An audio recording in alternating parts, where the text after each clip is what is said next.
야당이라는 말이 44번이나 등장을 했고요. 간첩이라는 단어는 25번, 위기는 22번, 북한 15번, 안보는 14번이 언급이 됐습니다. 그러니까 야당 때문에 계엄을 해야 했다는 건데 여기에서 종북 색깔론까지 꺼내들었습니다. 들어보겠습니다.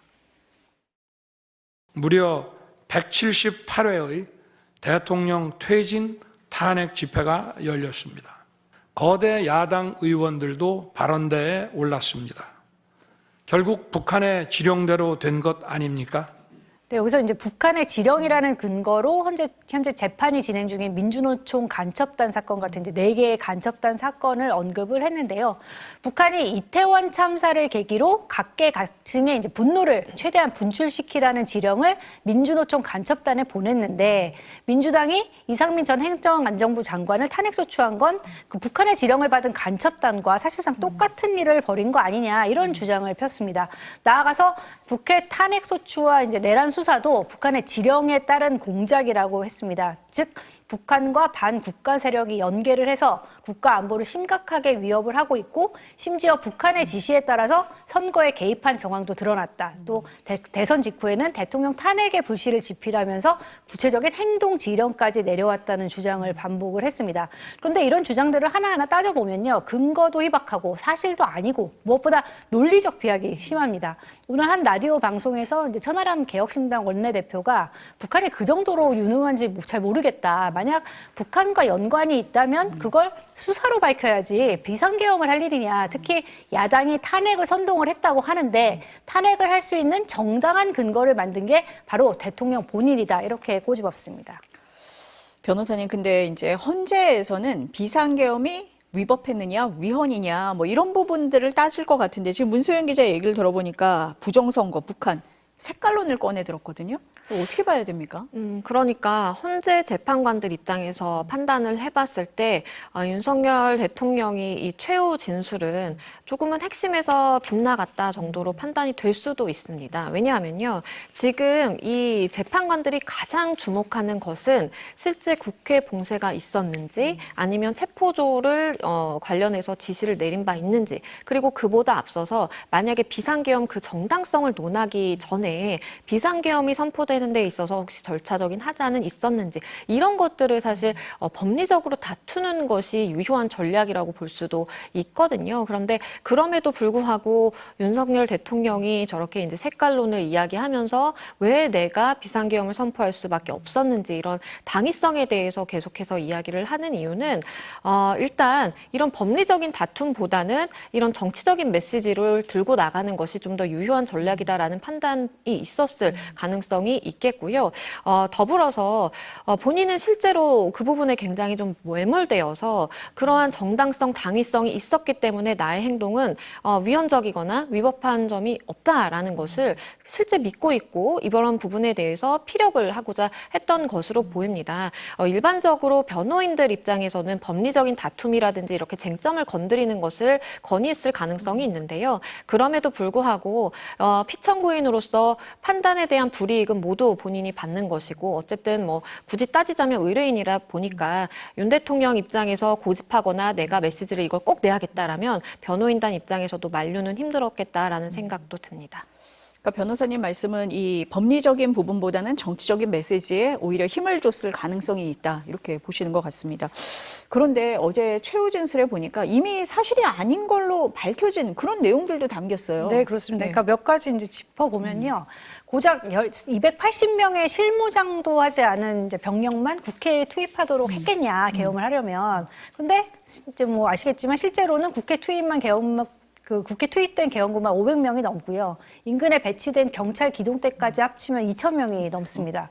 이제 해제 요구 결의가 이뤄진 이후에 즉시 모든 병력을 철수시켰다 이렇게 또 얘기를 했지만 대통령의 철수 지시는 뭐 여러 가지 정황이나 증언들로 봤을 때 없었던 것으로 확인이 됐습니다.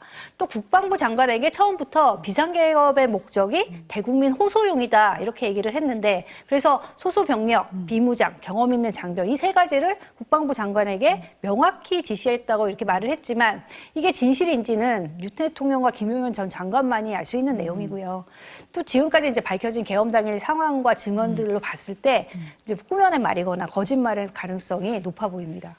윤 대통령이 이런 얘기도 하던데요. 탄핵이 기각돼서 업무에 복귀하면 이런 걸 하겠다. 뭐 그런 얘기도 했잖아요. 네, 이제 뭐 그래서 일부에서는 가장 황당한 내용이었던 뭐 이런 글도 제가 봤는데요. 복귀하게 된다면 이제 뭐 자녀 임기에 연연해하지 않고 개헌과 정치 개혁의 추진에 임기 후반부에 집중하려고 한다. 대통령은 대외 관계에 치중하고 국내 문제는 총리에게 권한을 이제 대폭 넘길 생각이다. 이런 복귀 이후의 구상까지 밝혔습니다.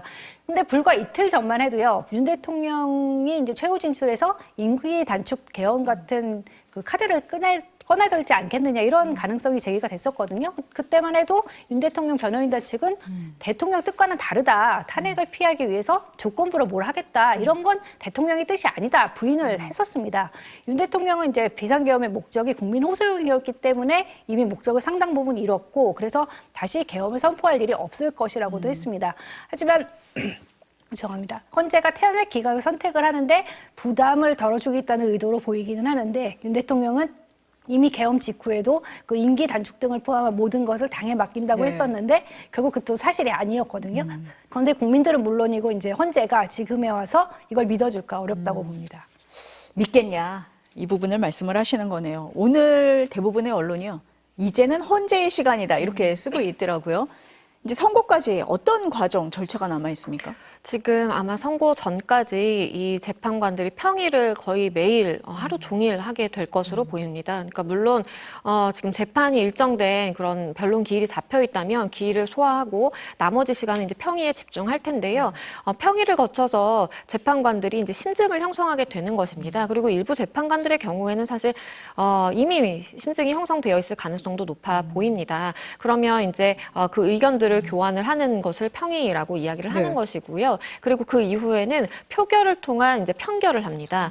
왜냐하면 이게 지금 6명 이상이 탄핵에 동의, 찬성을 해야만 이제 탄핵 인용이 되는 것이고 그렇지 않다면 이제 기각인 것이기 때문에 각자 재판관들이 이제 표결을 하게 되고요. 각자 입장에 따라서 만약에 만장일치의 의견이다라고 한다면 그러한 만장일치의 의견을 보인 대표가 이제 초안을 작성을 하게 되고 함께 의견을 모으게 됩니다. 그런데 의견이 만약에 갈리게 되면요. 다수 의견을 낸 사람 중에서 초안 작성을 맡게 됩니다. 그래서 만약에 다수 의견이 아닌 측에서는 이제 소수 의견으로서 그 결정문에 의견을 담게 되는 이제 것이고요. 그 다음에는 초안 작성이 완료가 되면 이제 최종본을 확정을 하고 이것을 선고하는 절차를 거치게 됩니다.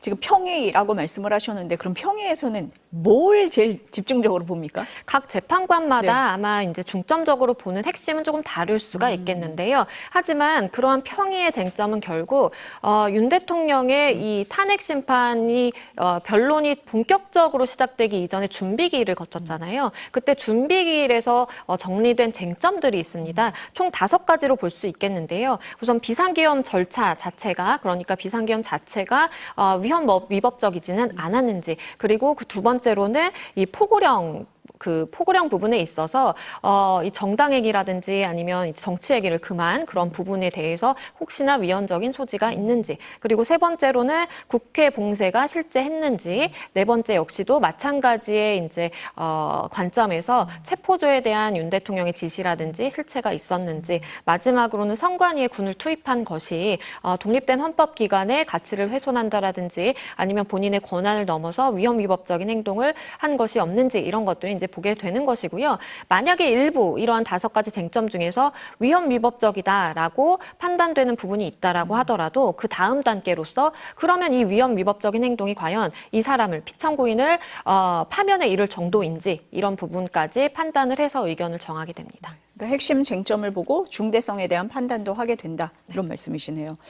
문 기자, 그런데 헌재가 그 마은혁 헌법재판관 후보자 임명하지 않은 데 대한 권한쟁의 심판 선고를 내일 하겠다 이렇게 얘기를 했어요. 네. 그럼 대통령 탄핵 심판 선고에 영향을 줍니까?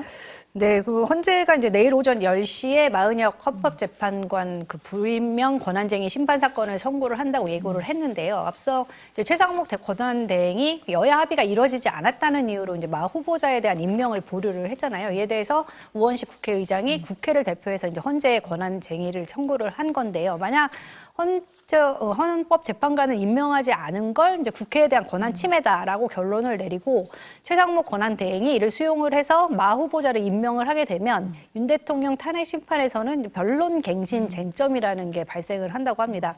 이 변론 갱신이라는 건 새로 임명된 재판관이 과거 변론을 다시 확인을 하고 심리에 참여하는 절차인데요. 이를 위해서는 추가 기일을 지정을 해야 하기 때문에 윤 대통령에 대한 선고는 미뤄질 수밖에 없습니다. 다만 마 후보자가 이제 재판관으로 임명이 되더라도 재판에 참여하지 않겠다 스스로 재판 회피를 한다면 8명의 재판관으로도 최종 결론을 내릴 수 있습니다.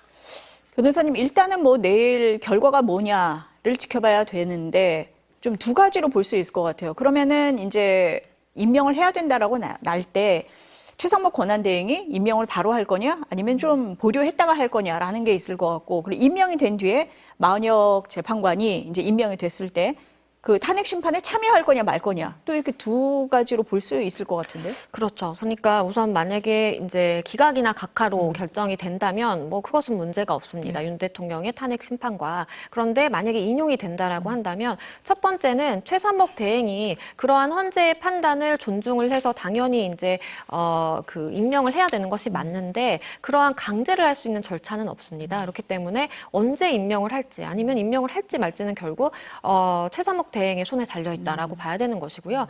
만약에 최 대행이 임명을 했다라고 가정을 한다면 이 부분은 법적으로 봤을 때에는 변론 종결이 된 상황이기 때문에 마은혁 재판관 없이 8인 체제로 선고를 할 수 있는 여지는 있습니다. 왜냐하면 형사소송법 301조에 보면 공판 개정 후 판사가 변경된 경우에 공판 절차를 갱신해야 된다라고 하는데 이것이 공판이 개정 후예요. 근데 이번은 변론이 종결된, 그러니까 공판이 종결된 상황으로 볼 수 있거든요. 그렇기 때문에 그것을 근거로 해서 헌재 재판관들이 마은혁 후보자가 임명이 됐지만 하지만 8인 체제로 기존에 8인이 선고를 한다라고 갈 수도 있는 것이고요. 그게 아니라 우리가 이러한 법적인 시비라든지 조금 논란의 소지가 있다라고 한다면 임명이 됐으니까 바로 헌재의 그 절차에 투입을 시킨다라고 본다면 말씀해 주신 것처럼 변론 재개해야 되고요. 변론 갱신을 해야 됩니다. 갱신도 형사재판에서 간이하게 할 수 있긴 한데요. 윤 대통령 측에서 만약에 이 부분에 대해서 동의 안 한다. 그러면 지금까지 한 증거조사라든지 증인신문 다 처음부터 해야 되는 것이거든요.